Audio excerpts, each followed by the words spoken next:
very beautiful. Golden bell. Look around. Balik at mga siyembra. See? Oh, bonito kayo del golden bell. Yeah. Mira ustedes. Okay. Oh, wow. Very good el planting. Very nice. Okay. Bonito kayo del. This is actually the original golden bell. Akil tiyan ara mag-grafted mga jutay-jutay golden bell. They will not last long. Tamuri lang along the way. But this one, this kind of golden bell is really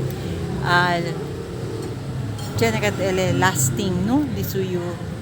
Basta man alaga lang ko nila bunit. So, happy with this golden bell here at the residence of the birthday celebrant Bert Bukoy. Bye-bye you.